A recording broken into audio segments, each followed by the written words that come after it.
Hello again. Thank you very much for joining me here on Movie Ninja. May the 4th be with you. Happy Star Wars Day, everyone. I haven't done a trailer reaction in quite some time, so tonight I'm going to be looking at the new Kenobi trailer. I'm also going to be injecting my opinion here and there, hopefully to throw off the YouTube bots so I don't get a copyright claim or a copyright strike in the first 10 seconds of, posting this. We'll see. Okay. But let's have some fun. Let's look at the new Kenobi trailer.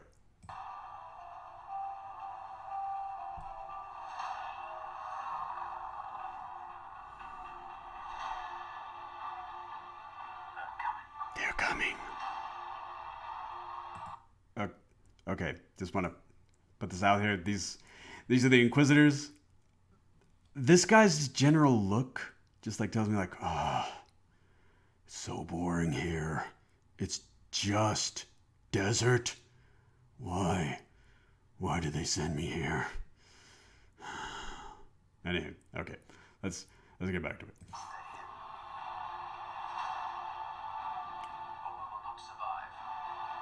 Alright, things looking pretty good.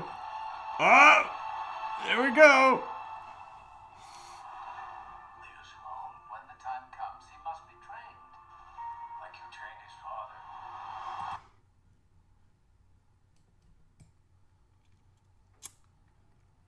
Got you there, Obi. You kinda messed up pretty big. With that, I'm not gonna trust my nephew with you. It's like, good on you. That's a good uncle. It's not okay, he vets his babysitters and daycare providers. It's okay, I'm not just handing my blood to you because, yeah, I know about the whole galaxy knows about how far you failed with this one. Now, that being said, on a little bit more of a serious note, to have that moment where he's just constantly confronted with the failures of his past, I mean, this is a moment of gravity. This isn't a passing mistake, and then the universe wasn't, subjected to one of the worst junkyard dogs in galactic history. This is someone who's I bet even on a local level, it's hey, we heard about the Tuscan Massacre a few years ago. Yeah. Do you think people didn't remember that? And that was your student? And just no. I completely understand his hesitation regarding his nephew. Still no Kenobi. He's gone.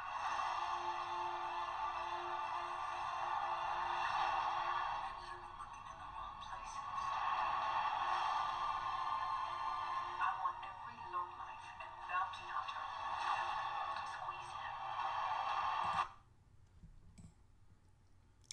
Every lowlife. Every lowlife? I get it sounds kind of Gary Oldman, the professional. I'm gonna send everyone, every lowlife, every barroom brawler, every guy that jumped bail. We're gonna say, I get it. If you've seen the Clone Wars, if you've seen the Rebel series, clearly that the official channels just aren't getting it done. So, but that.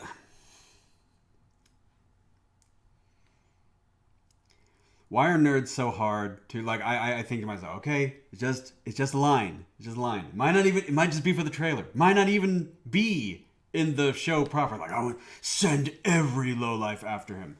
I get it. Cast a wider net. Catch more fish. Just semantics. Okay? Why are nerds so hard to please? It's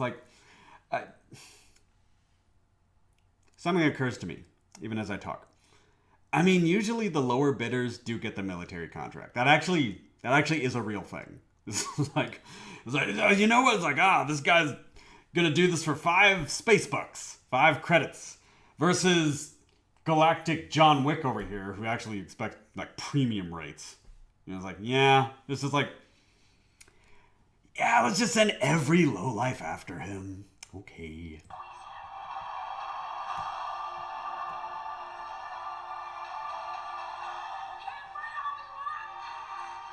You say that, and yet he's clearly running.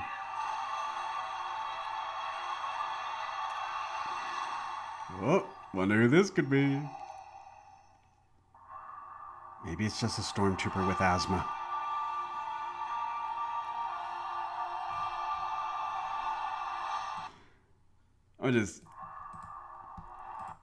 Let's just put this like now. It's like, oh dear, I've got a bad feeling about this. It's like, oh, you thought this was never gonna come back to you, Obi-Wan?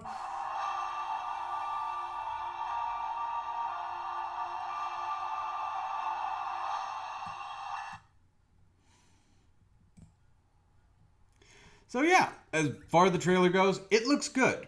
The production value, top notch. Obviously, when you have Disney money and Disney resources, you should have an incredible looking product. Yeah, no doubt.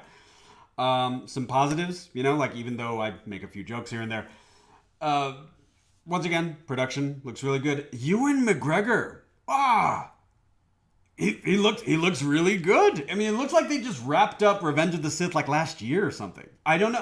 I don't know if he just went like after this series, he just went on like just a huge bar crawl and just smoking all the cigarettes or something. I don't know, just like, oh, I've been waiting. They told me to wait this whole time. I had to stay in shape until we actually did the series or something. Like, he looks good. Like better than good. And like I said, I make the reference to Revenge of the Sith because it doesn't look that much like it. And yes, Hollywood is known for its makeup and special effects. De-aging has become all the rage now. But he looks really good. It looks like they are maintaining a much more dramatic sort of like tone, which that is in line with what we have been seeing with the sequel series as well. So a concern. It's not a big concern, but it is kind of a concern that it's the problem. It's the pitfall. It's the problem with any prequel. And that is simply that we know what's going to happen.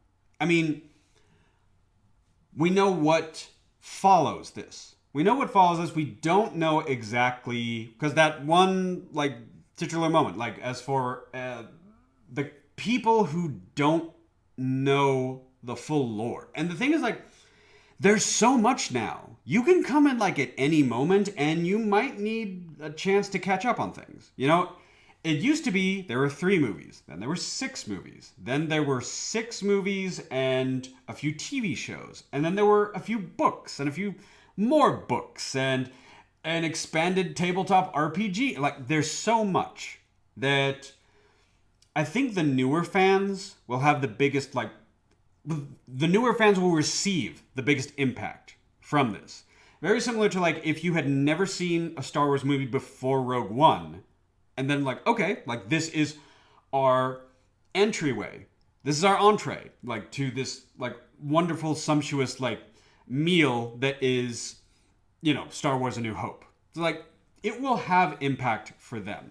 The only concern that I really kind of have is that we know what's coming up. Which, by the way, for anyone who is unaware of this, Obi-Wan does have, some cameos, if you want to call them that, in the Star Wars Rebel series that was, the series that was fronted by Greg Weisman, and there is a scene in there. It's between him and Darth Maul, and it is it's one of the best scenes in all of Star Wars. I don't know how they're going to make the equivalent of that for the series.